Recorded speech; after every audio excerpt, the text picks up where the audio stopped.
Oke, jadi mungkin pada video kali ini gue bakal ngebahas ya cara milih broker ya udah 2026 jangan fokus bolak-balik broker ya. Terus juga kalau misal lolos nyalahin broker dan segala dan lain-lain gitu.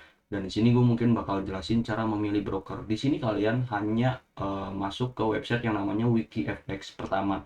Dan kedua, di sini kalian tinggal milih aja ya karena di sini itu sesuai dengan rating mereka dan juga skor mereka. Di sini kita lihat aja dari global rankingnya aja yang paling tinggi.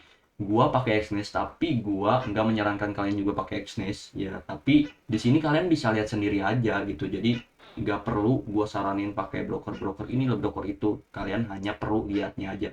Pertama yang harus kalian lihat ya broker yang bagus itu sekitar 15 sampai 20 tahun umurnya ya, umur broker tersebut sekitar 15 sampai 20 tahun. Semakin lama broker itu berada di industri trading maka broker itu makin bagus. Karena apa?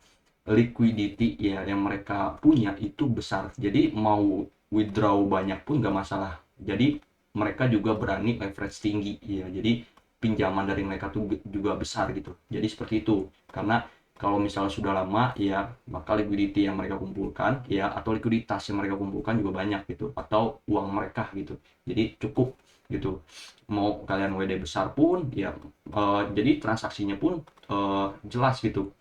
Kayak eh, semua withdraw kita ya ada ribuan orang withdraw pun langsung diterima gitu, langsung diacek. Beda sama broker yang mungkin baru-baru muncul dan juga langsung langsung kayak promosi ini promosi itu leverage tinggi, itu semuanya bodong. Karena apa? Modal mereka nggak cukup buat ngebayar withdraw orang-orang gitu. Jadi seperti itu. Jadi lebih baik ambil broker yang 15 sampai 20 tahun gitu. Semakin lama semakin bagus. Di sini juga kalau misalnya dilihat ini itu Avatrade itu ya Islamic juga, dan kedua dia ada sawu juga, ada sawu ya, ada emas ya, jadi pair mereka tuh ada emas juga.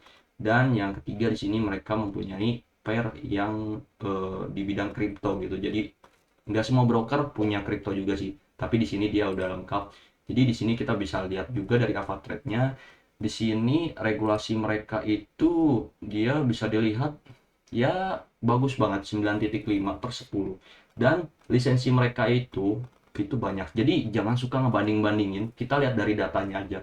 Di sini lisensinya aja itu dia dari Australia dapat, Japanese dapat, dari Ireland dapat ya, terus juga dari ini semuanya dapat ya gitu.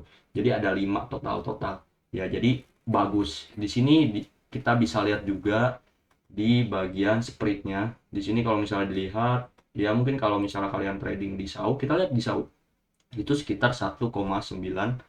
Oh, spreadnya itu sekitar 1,9, dan ini cukup rendah juga ya untuk untuk kita sebagai trader ya. Di sini juga support MT5, MT4 juga support. Dan di sini terdapat 7 server untuk MT4, dan ini MT5 terdapat 4 server. Nah, oke oke. Di sini kalau misalnya dilihat trading apps-nya itu bisa dari Android ya, minimal trading maksudnya kayak minimal Android kalian tuh Android 3 gitu, dan minimal juga iOS kalian tuh iOS 4 gitu. Dan di sini kalau misalnya dilihat, nah execution speed-nya itu bisa terbilang cukup oke lah. Di sini kalau misalnya dilihat, jadi execution speed itu kalau misalnya dilihat lagi ya, jadi itu tuh kayak misalnya seberapa cepat kita tuh melakukan entry. Jadi kalau misalnya kita entry mungkin kadang ada yang delay di beberapa broker.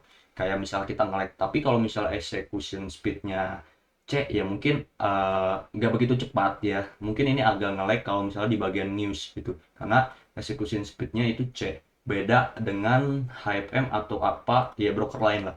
Jadi kalau nggak salah broker HFM itu sekitar A atau AA gitu, gue lupa. Jadi atau triple A gue lupa ya. Jadi semakin cepat semakin mungkin bagus untuk kalian yang entry di news news aja. Tapi ya kalau misalnya kalian mau swing dan apa, ini cocok ya. Nah, dan ini tapi dari segi global rankingnya pun dia tetap nomor satu di sini. Kalau misalnya dilihat swapnya juga tetap AAA, jadi ini bagus banget buat kalian yang maksudnya kayak melakukan trading ya. Jadi ini bener-bener nggak ada perubahan ya, swabnya juga, slip packnya juga A gitu. Jadi ini jarang sekali ya, jarang sekali slip pack gitu. Tapi di sini juga maksimum positif slip back juga 4 gitu. Jadi ada kemungkinan dia terdapat yang namanya slip back gitu. Jadi kalau misalnya kita SL, dia agak maksudnya kayak keseret gitulah. Nah, di sini disconnectionnya A. Ya, ini bagus banget karena apa? Di sini tuh 0,2 ini benar-benar perfect banget ya. Di sini transaction data ini kalau bisa dilihat tuh, kalau seperti yang gue bilang, semakin besar ya, semakin lama broker tersebut ada di industri trading, maka semakin bagus ya. Karena apa? Mereka itu modal itu besar. Di sini kalau misalnya dilihat total margin trendnya itu dia selalu naik. Yang mana mereka itu mempunyai modal besar ya. Tim mereka juga banyak mungkin. Dan di sini ya ini nggak begitu pengaruh. Ya jadi intinya gitu. Kalau misal kalian ingin memilih broker itu jangan lewat dari mentor-mentor yang mungkin nyaranin broker yang mereka pakai aja. Tapi kalau gua kan pakai Exness. Tapi gua itu ya kita lihat secara datanya aja. Kalau misalnya di datanya pun, ya, kalau misalnya di datanya pun, Exness itu berada di bawah kalau nggak salah. Jadi senyamannya aja, ya. Walaupun Exness ini di bawah, kalau misalnya gue nyaman, ya gue pakai gitu. Mana sih ya Exness itu ada di bawah kalau nggak salah. Nah ini Exness. Nah ini broker yang gue pakai. Di sini bisa dilihat ya ratingnya itu mungkin agak di bawah dari yang tadi 8,29. Tapi dia hasil dari Siprus juga, dia juga Islamic ya, ada kripto juga, ada Saudi juga. Dan di sini kalau misalnya dilihat regulasinya 4 ya, beda sama yang tadi itu 5, ini 4. Gue nggak ngejelek-jelekin broker ini karena gue pakai juga gitu. Dan dari segi speednya oke, dari segi spreadnya oke, dari segi swapnya oke, terus juga dari kecepatan eksekusinya juga oke gitu. Nah, di sini juga ada MT4, MT5. Di sini servernya mungkin dia lebih banyak ya. Bisa dilihat server sampai 150 MT5. Jadi ini benar-benar si Exness-nya itu bisa menjangkau semua akun gitu. Jadi untuk masalah delay udah pasti enggak. Karena apa? Mereka tuh berani servernya itu sampai banyak gitu, sampai gila-gilaan gitu. Dan transaction datanya bisa dilihat marginnya justru lebih jauh-jauh lebih besar Exness dibanding yang tadi gitu. Ya, yang tadi itu mungkin cuma sampai 1,5 juta ya. Coba kita lihat dari apa trade.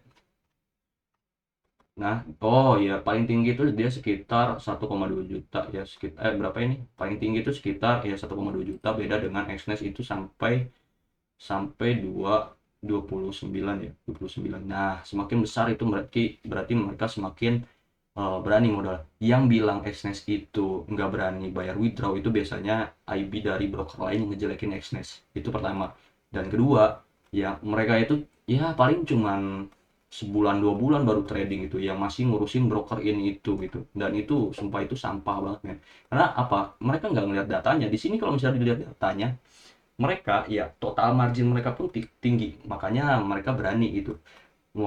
Mau orang itu WD berapa juta pun ya pasti tetap diterima gitu, tetap di accept gitu. Dan di sini bisa dilihat ya, mana ya, di bagian mana sih itu lupa, transaction speed itu di bagian mana lupa gua. Eh, oh iya transaction transaction data itu, bukan lupa gue di bagian mana, intinya ada di bawah lah. Dan udah itu aja. Jadi kalau misalnya kalian milih broker, kalian di WKFX ya pertama. Dan juga gue nggak nyaranin pakai broker apapun, kalian bebas ya. Kalau misalnya mungkin kalian mau hanya milih broker yang dari top 1 aja, mungkin dari yang rankingnya besar gitu, kalian bebas mau pakai apa trade. Atau mungkin nggak mau pakai broker luar, kalian bisa pakai broker Indonesia gitu, bebas. Gua nggak nyaranin apapun, tapi lebih baik kalian udah di 2026 jangan ngurusin tentang broker lagi gitu. Udah cukup main anak kecilan